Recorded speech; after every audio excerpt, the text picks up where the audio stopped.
Hey guys, Leon Street here, and in this video, I want to talk about what to do if your business becomes too successful and overwhelming. And it comes off the back of a conversation that I was having this morning. Currently away from my normal usual office because we're having a deep clean at the office, and I'm in a co-working space right now, near Birmingham in the UK, Village Hotel. But anyway, besides where I am, the point I wanted to get to, I was having a conversation with the owner of the business who came by our home today to actually do this deep clean. And it's off the back of the fact that my wife is expecting our next child in the next week or so, and she wanted the house all prepared and so on. But anyway, I'm speaking to this business owner who comes to my house, and it's somebody I've known for a few years, and I'm not going to drop any names because I want to share something really insightful, emotional that I think is important for a lot of us when we find success in business. And the conversation started like this. Hey, Leon, when you're coaching business owners, do you ever come across people who start to find success, but it becomes a bit overwhelming for them? And I said, tell me a bit more. As I've coached and mentored and trained people over the years, I've learned to dig a bit deeper before I respond. I said, tell me a bit more. So anyway, he continues to tell me about his success. Had a really great year last year, made good profit, and this year he's about to probably get somewhere near double six figures in profit for his company. Not revenue, not sales, but double six figures in profit. His business is exploding, and he's recently brought on some really big brands as to who his company is servicing. People like Gymshark, and I think wherever you are in the world, you've probably heard of Gymshark, and that's one of his latest clients that has come in.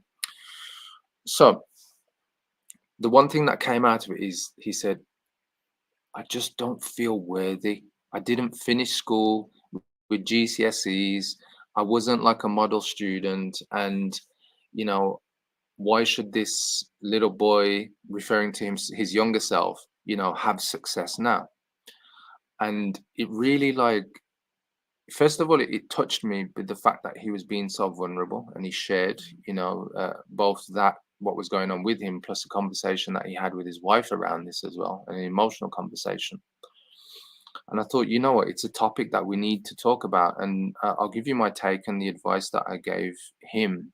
Because at some point, if we don't pay attention to, let's say, when we have that negative self-talk come up, if we don't act on it, at some point we're going to self-sabotage, and the success that you do find, it will go away. It won't just go away nicely. Something will happen and you'll self-sabotage. Your subconscious self will do that.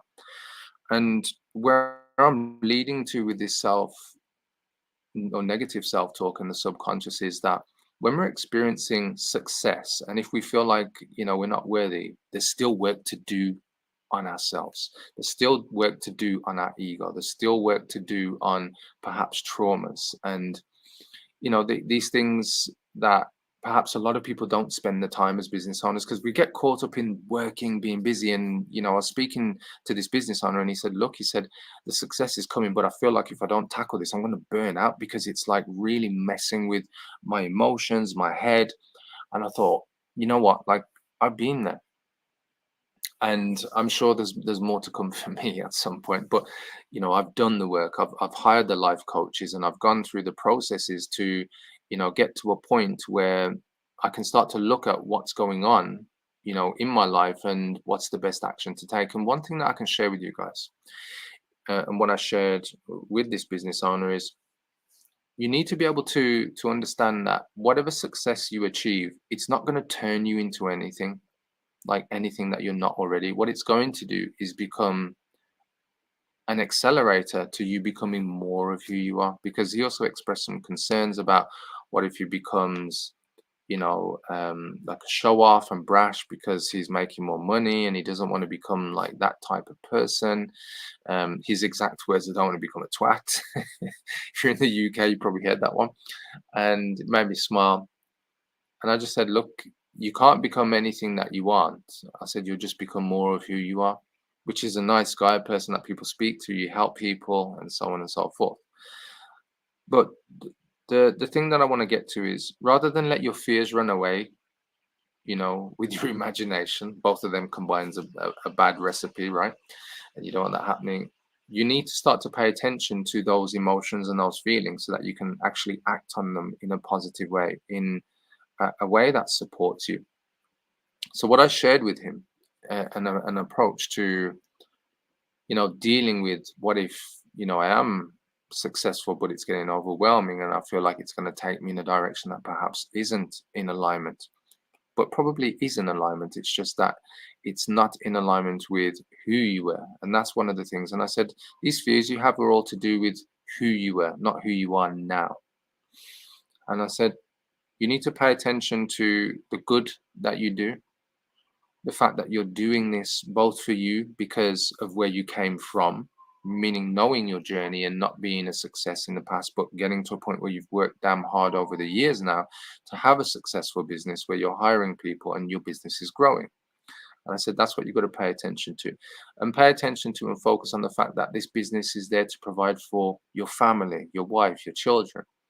And when you start to look at it from that place, you'll start to connect more with your heart, and a lot of the times we can be led by our mind, and by having these kind of negative self-talk experiences, by having the little voice in your head that's telling you, hey, you shouldn't be a success, and you're not worthy, and so on. What you should focus on is your reasons why. And sometimes it's people, sometimes it's just this burning drive that you have to serve, the audience, the clients, the people, your community, the people that that you affect from all the good that you bring into this world.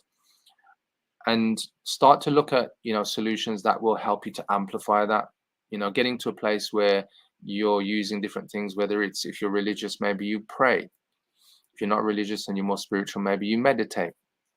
Maybe you just choose to spend more time in your downtime, connecting with friends, with family, with people, rather than giving in to the negative self-talk that can pull you down. And it really made me think, having this conversation with this business owner. I mean, most people, they would dream to have a business that brought them multi six figures in profit, right? And he's at that point, and now he's questioning whether or not he deserves it, right? Because he's never had anything like this, never had a business, never had a career, anything that's paid him to this level.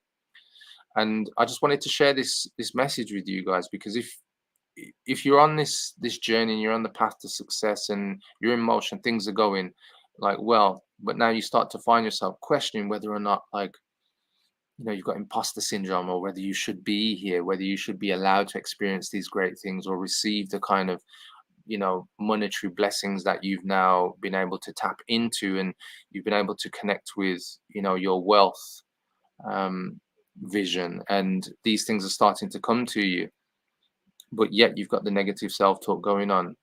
Just know that negative self-talk is another part of that evolution of who you are, because now it's starting to rear its ugly head, but it's time for you to act on this. And I'd recommend, like, one of the fastest ways to get over these things is, get yourself a coach or mentor, like a life coach or someone. But start by, looking into resources like Joe Dispenza. He's got some great books, some great courses and meditations and things that can start to show you that actually you're more than the negative self-talk. You know, even when people look at you and say, "What do you have to worry about? You're making, like, multi six figures profit." Just understand that we're all human beings. Yes, we may run businesses, and everybody wants to show the best side of how things are, but we also go through a lot of shit as well. Like, everybody, nobody's exclusive to this, right? We either go through shit mentally with what we're challenged with, our own emotions, our own past traumas, and like, as this business owner, and if you caught the beginning of this, guys, and whether you're watching this on the replay or live, as this business owner was sharing with me, one of his big things was, he feels really emotional about the success that he's achieved now, but he feels really sad because his mom's not around for him to share with his mother and for her to see how successful he is. And my response to him was, she knows, and I'm a very spiritual type of person, business owner, and I genuinely believe, like, the physical form that we're in is not our our final form or our main form for that matter. I believe our body is like how we get into a car. Now, our body is driven by our soul. And on a spiritual sense and a spiritual connection, those who are around you and who love you and you love them, they will always be connected to us. And I guess as my parting message that I want to share with you guys as business owners, and if you do find yourself where you are having success, but now it's become overwhelming and challenged, just speak to somebody, share with somebody. And I'd probably even go so much as to say, share with a business owner, because they probably understand your challenges, even better than perhaps your wife or your husband or your partner or whoever, or your children or your parents, especially if they've never been business owners, because they'll have that insight and that perspective and understand at least where you're coming from. Not exactly your backstory, but they'll know where you're coming from and what you're experiencing to some degree. And I hope you can take this, guys, that, you know, I remember actually there was this poem that Tony Robbins shared a few years back, and it was almost, it was the fact that most of us we're scared of our own light. It's our own light that we're scared of, right? Our own success, our own vision, the things that we're meant to bring to this world, the gifts that we're meant to share with people. But don't let your ego get the better of you. The ego that says, "Hey, stay in your comfort zone. Don't push any further. Stay here," where you sabotage yourself and go back to where you were. No.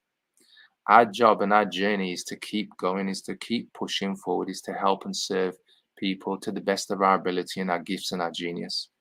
And I just wanted to leave that with you guys. If you're going through anything like this, and you don't have anybody to speak to, just drop me a DM. I'm more than happy to have a chat with you guys and, share some insights and resources of what you can do, from what I've done in my own life. And on that note, guys, I just want to say thank you very much for watching. I'll catch you on the next video.